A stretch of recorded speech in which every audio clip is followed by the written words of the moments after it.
사역한 것을 한번 다시 읽겠습니다.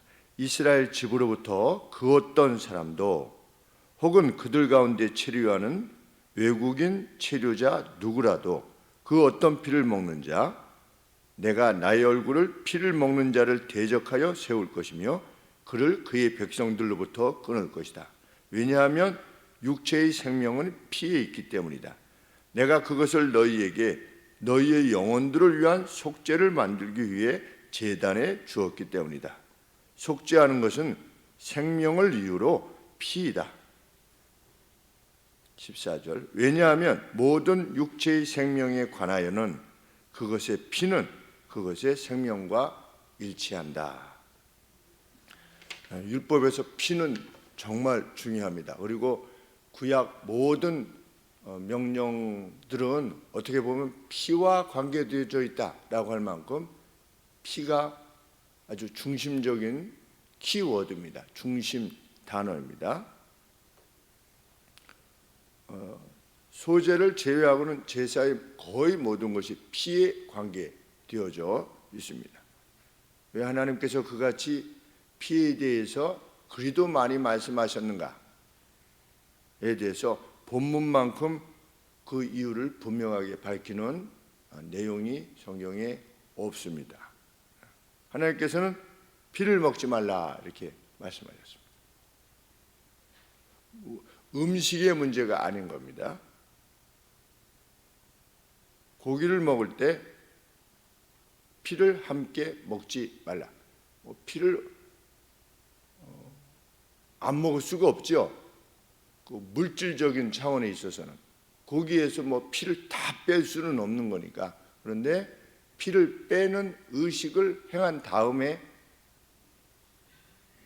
음식을 취하도록 하나님께서. 그래서 피와 관계되어져서는 그것이 음식이 되지 않는다고 하는 것을 표한 채로 고기를 들게끔 하신 겁니다. 그래서 제사 드릴 수 있었던 동물뿐만 아니라 제사에는 합당하지 않지만 먹을 수 있는 그러한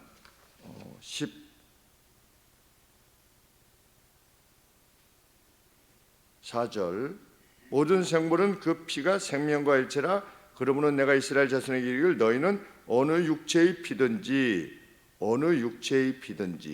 그러니까 제사 드릴 수 있는 소, 양, 염소 이런 것 외에도 정한 동물로서 먹을 수는 있는 그것을 먹을 때도 어떻게 해라? 피를 빼는 의식을 행한 뒤에 먹어라. 하나님께서 이렇게 명령하시는 겁니다. 왜 피를 먹지 못하게 하시는가? 피의 유일한 용도가 있기 때문입니다. 이후에 피를 먹지 말라는 명령이 이렇게 설명됩니다. 왜 먹지 말라고 하느냐? 육체의 영혼이 피에 있기 때문이다. 내가 그것을 너희에게 너희의 영혼들을 위한 피를 너희에게 주는데 너희 영혼들을 위한 속죄를 만들기 위해서 제단에 주었기 때문이다. 우리 제단, 그 제단에 그 피를 너희의 영혼의 속함을 위해서 주었답니다. 그것이 하나님의 말씀입니다. 피의 용도는 유일하게 영혼의 속죄를 위해서만 사용될 수 있도록 해라. 이렇게 하나님께서 정하신 겁니다. 만일 그것을 어기는 자가 있다면 이스라엘 백성에서 끊어버릴 것이다. 속죄하는 것은 생명을 이유로 피이다. 11절 말씀에 하반절에 생명이 피에 있기에 피가 죄를 속하느니라.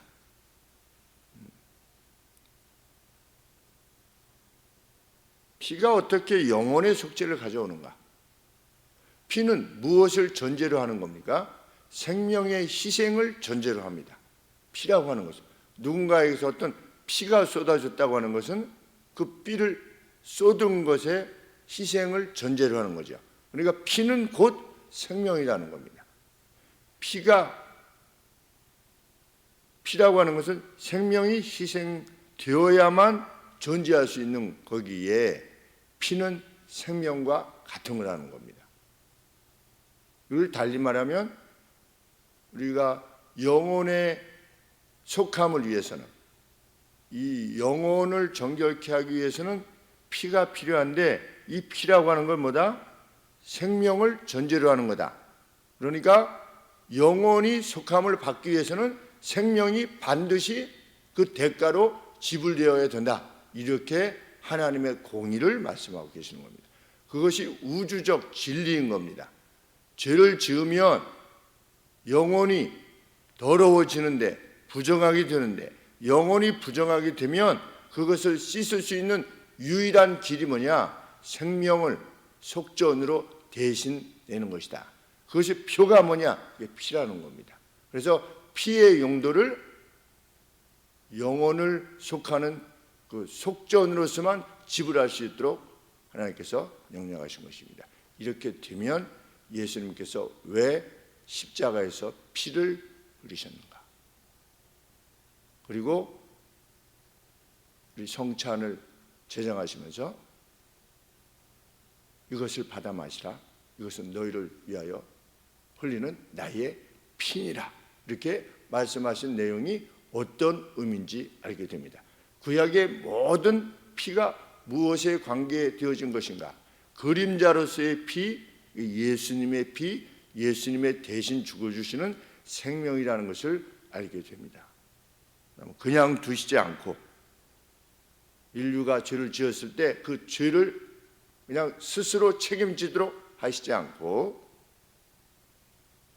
땀방울이 핏방울과 같이 흘려지는 그러한 고통 가운데서도 이 하나님의 공의를 만족시키셔서 우리를 위하여 대신 죽으신 예수님의 은혜를 정말 생각하게 되며, 그 감사로 오늘을 살 때 우리 자신들도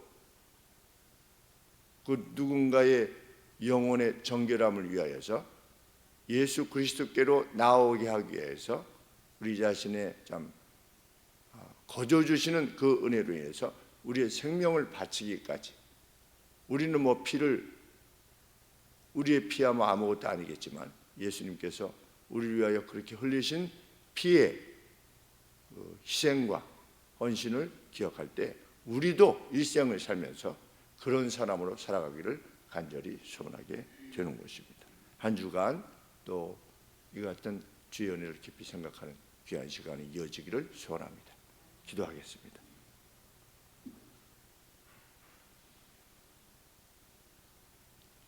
하나님의 공의를 만족시켜야만 우리를 구낼 수 있기에, 우리의 영혼이 깨끗함을 받을 수 있기에, 우리가 부활 이후에 영생을 누릴 수 있다는 사실을, 그것이 진리요 참된 이치라고 하는 사실을, 그것이 우주적 진리라고 하는 사실을 세상에 오셔서 가르쳐 주시고 드러내 주시고 그것을 친히 집행하여 주사 우리로 하여금 구원에 이르게 하신 주님 감사합니다. 우리가 이 같은 은혜를 입은 이들이며 이미 하나님의 공의를 만족시킴 받은 그 선물을 받은 값으로는 치를 수 없는 은혜를 입은 이들임을 저희들이 기억하며 그 감사와 기쁨으로 오늘 또 살게 하여 주시옵소서. 세상이 그리스도의 원리를 알지 못한다 할지라도 주님이 홀로 그러하셨듯이 저희들도 세상의 뭇 영혼들을 위하여 그렇게 희생하며 헌신하는 이로 참 그리스도의 향기로 세상을 살게 하옵소서. 예수님의 이름으로 기도합나이다. 아멘.